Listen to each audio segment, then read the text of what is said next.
Welcome to the Dark Files, Case 04. Some killers hide in shadows.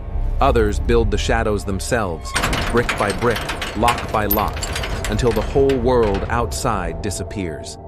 This is Elephant Butte, New Mexico, and this is the story of David Parker Ray, a man the FBI believes may have tortured, raped, and murdered more than 50 women, inside a place he called the Toy Box. From the outside, Ray's life looked ordinary. Born in 1939, he grew up under the strict and often violent hand of his grandfather. His father, mostly absent, would show up drunk, carrying pornographic magazines that fueled Ray's earliest sexual fantasies, violent ones. By his teens, those fantasies had sharpened into something darker. He began drawing sketches of women tied and tortured, hiding them from family, but replaying the images in his mind. Ray served in the U.S. Army, trained as a mechanic, and after his discharge, worked as a park ranger and repairman. In Elephant Butte, he blended in easily, friendly to neighbors, skilled with his hands, a man who liked fishing on the lake.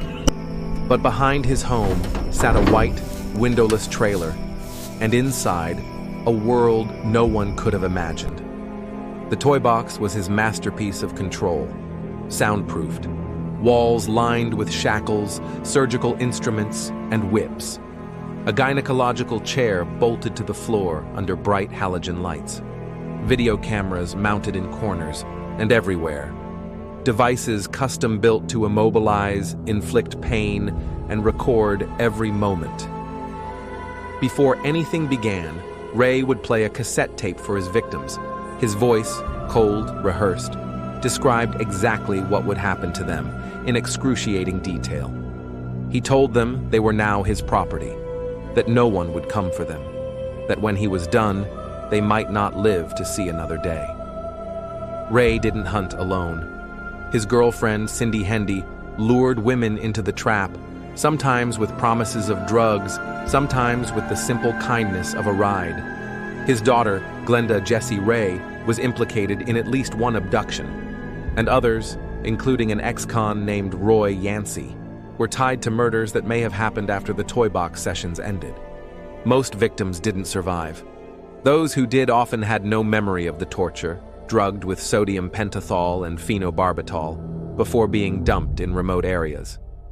March 19, 1999, his final victim fights back.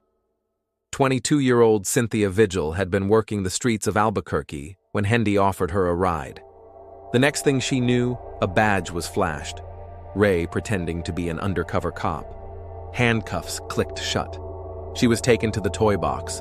For 3 days, she was chained, assaulted, and tortured. But when Ray left for work, Hendy made a mistake. She left the keys nearby. Cynthia lunged, stabbed Hendy in the neck with an ice pick, and fled. Still naked, wearing only a metal collar and chain. She burst into a mobile home nearby, screaming for help. The raid on the toy box stunned investigators. Inside, they found hundreds of tools for torture, neatly organized. A coffin-like box fitted with breathing holes, meant to keep victims alive while buried or restrained. Medical diagrams and anatomy books. Dozens of videotapes showing women, some identified, many not, enduring unspeakable abuse. Detailed journals going back decades, documenting each session with times, methods, and physical descriptions. The scale of what Ray had done was staggering. Authorities believe he began in the 1950s, refining his techniques over decades. The record suggested dozens, possibly over 50, victims. But no bodies were ever found. Justice was partial. Ray was charged with kidnapping, sexual assault, and torture. Hendy testified against him in exchange for a reduced sentence. In 2001, Ray was sentenced to more than 200 years in prison.